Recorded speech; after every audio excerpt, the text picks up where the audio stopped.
The Cycliq Fly6, quite a revolutionary product upon release a few years ago, which combined both a camera and a light, all in one, which gave a few hours of recording time. If you haven't seen one of these or haven't seen one of these on a bike, you've no doubt seen footage of somebody riding with one of these and capturing incidents.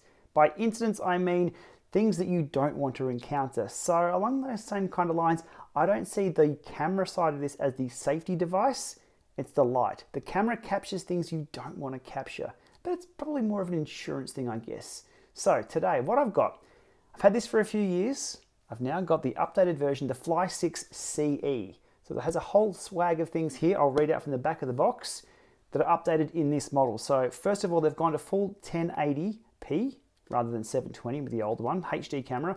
Bright 100 lumen lights, that's the safety aspect of it. Nice and bright light, different modes, etc. Long battery life at 7 hours, superb for battery life. 6-axis video stabilization. Now I will be putting this to the sword. We have seen the grandmaster of them all, the GoPro Hero Black 7, do superb on-bike stabilization. Will this stack up? We shall soon find out. Durable quick release mount, so it changes from the rubber band straps these things had in the past. These would snap. That was a very troublesome thing, I guess, with the version 1 of this unit. It is now a nice and tight material and Velcro strap with some rubber backing on it. It is fantastic. So the upgraded strap is the way to go there. What else? Smartphone app connectivity. So now the management of this unit, now again, to go back to the old days, to set the date and time on the original, you had to update a text file, drop it into a directory on here, and then power the thing up. Yeah, it was kind of weird. Nowadays, it's all app controlled, so happy days there. Control via ANT+, so this is now supported by the Light Network protocol, or the Light Network specification for ANT+. You can control it via your bike head unit, on or off, and flashing, etc. Incident protection, nanotechnology for all-weather use. Set and forget loop recording. Because this is a dash cam for your butt, not really an action cam, what happens is you don't want to run out of SD storage space. So when it gets to the end of the SD card, it'll start recording from the start again. Not really a problem if you miss anything, because if you have an incident, you'll pretty much stop the recording anyway and grab it. You've got a few hours there up your sleeve or up your butt, so to speak, because that's where it's located, but you won't miss out on footage. It'll continually loop. Again, dash cam style, and USB-C fast charge. Cool. There's all the specs. There's the updates. This is not a full A to Z review. I'll link below to DC Ramacker's coverage of this about a year ago when this was out. What I'm doing today is just, well, we're going to unbox the thing. We're going to put it on the bike, updated with the settings of 1080, 30 frames. Yes, we'll put it up against the king of stabilization, queen of stabilization, the leader of stabilization, the GoPro Black Hero 7. We'll take it out on the road. We'll do a bit of image analysis. We'll capture my ride, and we'll have a chat about my experience with the Fly6CE. Let's get stuck into it. Okay, the version I have came with the 32 gig Cycliq branded SD card. Hand little addition there. Okay, just cracking the box open here.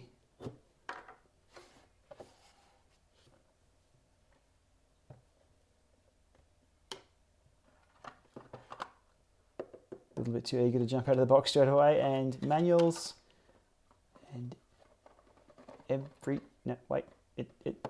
everything else. Come on. There we go. Box of everything else. Unit itself, bit of a sticker issue there. We'll get that fixed. Box of everything else. Okay, what's in the box? More manuals.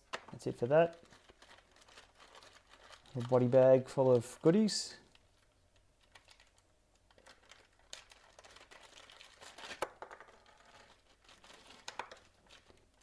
Okay, in the bag here we have the security strap, we have the USB-C cable, we have the mounts for aero seat posts and round seat posts, and also those brilliant new straps and some manuals, which we will put aside.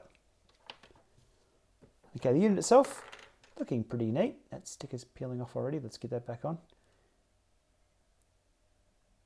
And you can see there, slight glimpse of the 1/8 turn mount, not a quarter turn, the 1/8 turn mount. Let's have a look at how much this unit actually weighs, but we are flat on battery here. Okay, thanks to the power of video editing, I switched the battery out with my ticker heart rate strap. And away we go. We can finally put this thing on the weight scale. Once we zero tear it, there we go. It's all about the calibration. Zero offset. Okay, the unit itself weighs in at 113 grams. We also need to put some mounts on there to show us the true size. So 124 grams, 123 grams, plus the strap, 127, 128, versus 144 for the older version. So it shaves a few grams off. Not bad. Okay, as per the manual, let's get this thing charged up fully before we start tinkering. We'll be back in a few moments.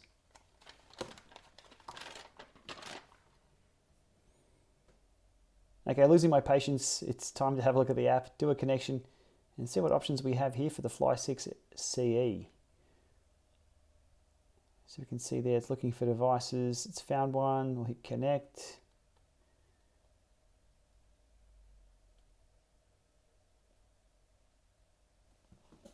It has a little bit of battery. Okay, just going through the options here. So we have system configuration.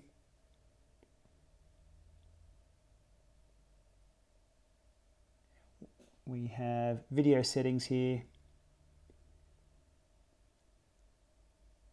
Turning on the image stabilization. We're going to back that back to 30 frames. 60, probably a bit overkill for what I need to use. And we'll switch the file chunks or the video options there to 15 minutes. I'd rather larger file sizes than a lot of little small ones. And image stabilization on.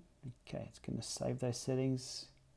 The app itself delays you. You can see it says saying loading settings every time. It's a little annoying, but we get through. Here's the options for the lights. You can actually switch it to camera only mode there, or all the different options throughout here. Okay, we'll leave the unit do its thing and get fully charged before we tackle the firmware update to make sure we're fully up to spec before we get out on the road. Just before we get on the bike, I've got to discuss a few points here. First of all, the positives. Cycliq now offer a few apps for Mac and Windows for both device management and video editing. That's kind of cool. Has its own little ecosystem for the footage you capture with this. But we need to talk about the firmware update process. I put out a tweet about this today. I was that frustrated with it. Let me run you through the process of what's required here. They do have a step-by-step of how to do it on here, but it shouldn't be this hard in 2018. So what you need to do is plug the device into your computer via USB, copy a file onto the file system here on the SD card, reboot the device, wait for it to boot up into update mode, plug it in again, copy another file to the SD card on here, boot it up again, fingers crossed, it's now updated. Way too hard for 2018. As a comparison, the Varia radar, the Garmin Varia radar, similar kind of device, no camera, sends out signals to look for cars and things. I've covered this on the channel before. On the head unit, it'll tell you, like on the Garmin head units, you'll boot up, it'll say, hey, your Varia radar might need a firmware update. Do you want to install? You hit yes, you wait, and magic happens. With this, there's no magic happening at all. You've got to do the legwork, the groundwork. You've got to go back to basics and almost code this in no, I'm not assembler coding, but look, that's way too hard. So why firmware updates are so important, and I'm really hammering down on this point, is there's a lot of technology packed into things like this, things like this, things like this, things like that. Everything has firmware these days. There's bugs, there's problems, and they are solved and addressed by companies. The thing is, you've got to get those fixes onto the devices, and that process I just ran you through was a nightmare. Does need to be fixed, and it's an important one. So I think that really does need to be addressed. I'll talk more about this at the end of the video. For now, we need to get out on the road. Let's ride. And the first thing you'll notice is the audio quality coming out of the Fly6CE is absolutely horrendous. So I'll just dial that back a little bit here as we go over some bumps and test out the, well, stabilization. Speaking of stabilization tests, I'm going to quickly flip over to the GoPro Hero 7 now. And it is a lot more relaxing to watch. Again, chalk and cheese, not apples for apples, but we're talking stabilization in cameras. Back to the Cycliq. And it's quite hectic to watch, I'll admit it. It's quite hard. This is a 70 km/h zone. Back to the GoPro, same surface. You can see there, it's like floating through clouds. Now out here to further out the road, 100 km/h zone. And just a closer look at the optics and the ability to grab number plate identifications. It's not until the last frame or two you'll actually pick up something that you can really identify what the number plate is. I think this is due to the stabilization just not being quite up to scratch. See, this second car here, that's not really identifiable until the car is up close. You've got a better chance of reading what that number plate is.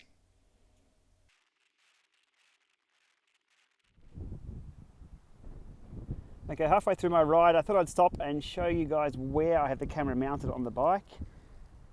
So it's just between the seat and the wheel on the back there with the GoPro Hero mounted on the seat. So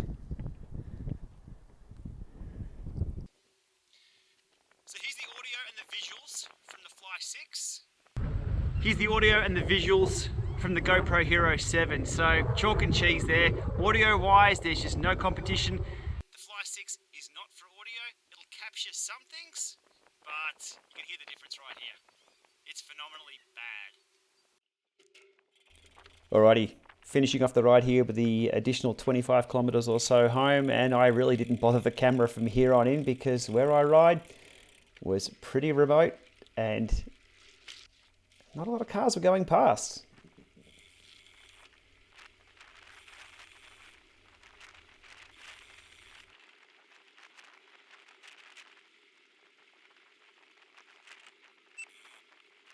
Now I will focus on this one particular instance here where I had a large truck coming from behind here. Again, no issues with the truck, gave me heaps of room, that's fine. But we'll pause right here and then we'll zoom into the number plate, best capture, and that's still difficult to read. 1DL2CA, I think, but you can see there that it is not a crisp image. It's very soft and didn't really capture the quality that I would like. So really, not that great. And you can see the lighting there, like flashing in and out almost. Alrighty, and more examples here of the stabilization just not being up to scratch. You get that rolling shutter effect, sort of a wave through the picture there. These roads aren't too rough. They're not the best roads, but as we saw before, comparing it to the Hero 7 and its claimed stabilization, yeah, just not even in the same league. So there we are, the Fly6CE.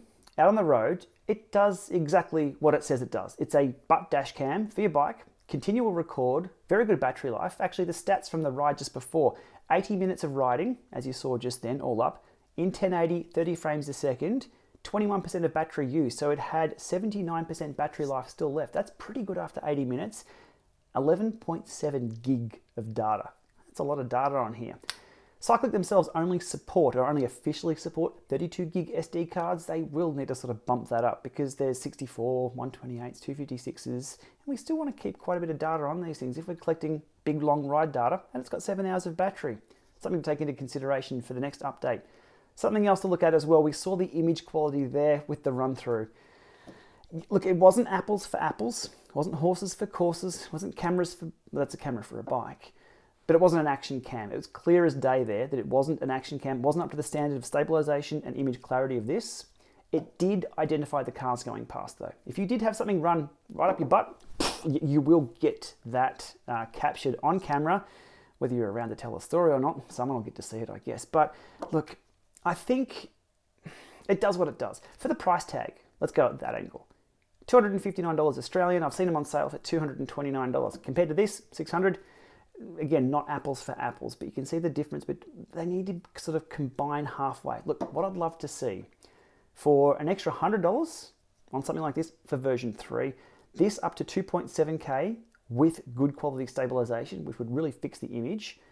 I wouldn't mind it putting on a little bit more weight for a bit more battery life as well, given that higher resolutions are going to require a little bit more battery, and to fix that Bluetooth problem with the firmware updates. If they could update over Bluetooth with the firmware, that'll be happy days. You'll see more and more of these devices in the future. They are brilliant. They are, well, you've seen these on a lot of bikes already. I've seen a couple of these here and there, but there's a few hurdles on this to make it seamless and make it a 2018 product. So let's see what they come up with from Cycliq in the near future. Again, the price tag of one of these, they're down to $229 in Australia here, so they're going to be even cheaper in the US and Europe. That's a pretty good price for a bit of insurance on the back of your bike. It's also got that light as well. So look, price-wise, I do like it. I'd love to see it bumped. with those features. Maybe we'll see that in version 3. So I guess we stay tuned and see what they do in the near future. But look, that's not too bad for what it is. Not an action cam, definitely a butt dash cam, and pretty cheap. All right, thanks for watching. We'll be back with more soon.